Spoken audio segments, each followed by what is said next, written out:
Good evening, beautiful people. Welcome back to Melanin Personified. I am Damaris, aka the Empress, and I'm so glad to have you. Tonight, I'd like to discuss what it means to stand in your personal power and truth, to embrace your individuality and purpose, to live your life as you've designed it for yourself without fear or judgment and ridicule from others. While you may find many definitions for personal power and truth on the internet, here I'll define it in terms to what it means to me. Standing in your personal power and truth is knowing, loving, and accepting who you are and everything that you embody, being authentically you with every step you take, shining a light on the things that make you special. From a really young age, we're exposed to societal norms. Our home, school, and work environments help to shape us in part into the adults we are today. But what about who we are at our core? And what if those norms and values don't make room for those things? If you ask your parent or any parent who has a grown child, they will all express to you the many things you still do that you've always done since the very first day you graced the earth. There are things that are innate, true, and undeniable to you and only you. As we get older, those same traits and talents open doors to different experiences and shed the light of discovery on things we come to love, like your favorite music, or your favorite art, or your love to travel. Some of these things, it's always who you've been. Maybe you've always been an explorer. Maybe you've always been a singer. But these things are true to you and the way that they are true to you and only you. How many of you have denied the things that make you who you are? Have you suppressed your interests because the people around you don't approve of it? Have you stopped working in your passion because someone said it was useless? Have you changed the way that you speak because you were being judged by your word choices? How many of you are living in a state of lack because you haven't embraced yourselves? If you identify with any of the things I've just said, don't feel alone, because the majority of us, if not all of us, have at some point felt the same. As a personal example, I am a lover of words and language. The ability to creatively use a word in a sentence brings me so much joy. Expressing myself through writing and song, I have such an admiration for the way authors write. My favorite author, for example, is Toni Morrison, and I'm just in awe of how she uses words. So it's so much more for me about the writing styles than it is about the actual story. When I was growing up, I did really good in school. I excelled because I love school and I was excited to learn new things, and talking about them was a way for me to learn them better. So my parents, they were the best. They really embraced my talkative nature for its good and its bad. But some of the people around me said things like, "You're a goody two shoes. You're too smart for your own good. Um, you think you're better than everybody else. You sound like a white girl."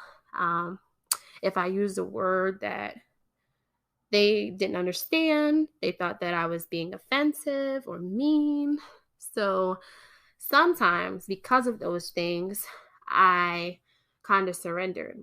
I would be quiet. I would make myself smaller in those spaces. And sometimes, out of defiance, I would talk more. I would express myself more. But now that I'm an adult and that I have a beautiful little prince myself who is very talkative, I understand that it's okay to be me, just the way I am. And it's also okay to embrace others for exactly who they are.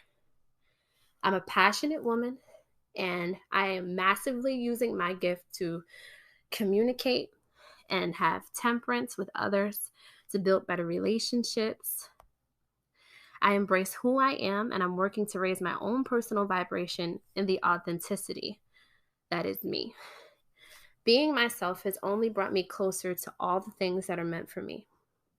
It's given me every tool that I need to walk through life's most troublesome and terrifying moments. It's helped me to love and appreciate differences and given me a soul tribe that I'm not sure what I'll do without. So I have friends and I have family that are a part of my soul tribe. But recently, in embracing myself, I met a whole new group of people, and even just being around them for a little while has uplifted me.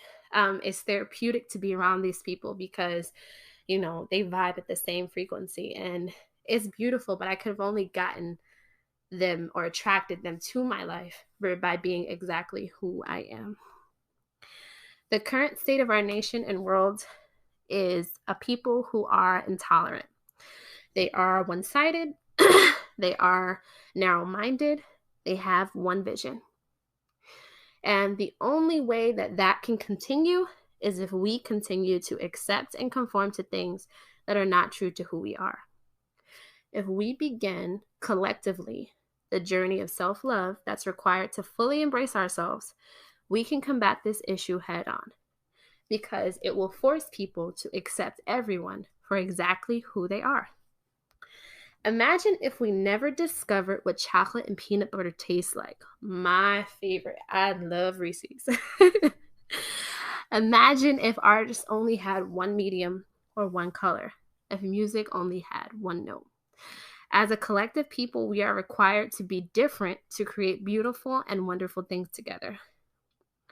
So it's going to start with me. It's going to start with you. It's going to start with all of us standing in our personal power and truth to help change the dynamic of our world. So some of the things that I do that help me stand in my personal power and truth are taking time to be alone. It's sometimes hard to really understand who you are in the presence of others. So taking time to yourself, taking time to learn yourself, to pray, to meditate, to understand your innermost feelings and thoughts is really essential to finding yourself. One of the harder parts is confronting the negative parts of yourself. So for me, I had to confront the negative parts that were echoing the things that other people had said to me, things that I had come to self-identify with, but were untrue. I also had to confront forgiveness. The part of me that didn't forgive myself, that didn't forgive the people around me. I had to learn to forgive myself, because your walk and journey through life is about making mistakes and learning from them, as well as forgiving others, because that's also their journey, to make mistakes and learn from them. This is a growth process. The other thing is I had to learn how to love and appreciate myself. I had to start dating myself, taking care of myself, and doing things that bring me joy and peace. So I love the spa, I love to read. I love to sing. So I had to start doing the things that made me happy, that brought me peace. So only after you've done the things necessary to embrace yourself can you start walking in your own truth and introducing who you really are to everyone else. So I have a favorite poem that I think perfectly captures the sentiment of this podcast. It is entitled Our Deepest Fear, written by Marianne Williamson. Here goes. Our deepest fear. Our deepest fear is not that we are inadequate. Our deepest fear is that we are powerful beyond measure. It is our light, not our darkness, that most frightens us. We ask ourselves, who am I to be brilliant, gorgeous, talented, fabulous? Actually, who are you not to be? You are a child of God. Your playing small does not serve the world. There's nothing enlightened about shrinking so that other people won't feel insecure around you. We are all meant to shine as children do. We were born to make manifest the glory of God that is within us. It is not just in some of us, it is in everyone. And as we shine our own light, we unconsciously give other people permission to do the same. As we're liberated from our own fear, our presence automatically liberates others. So, to my amazing kings and queens, thank you so much for taking the time out to listen to this podcast. I hope that it has fed your mind and spirit in some way. I will talk to you soon. Love and light. Welcome to the Empire.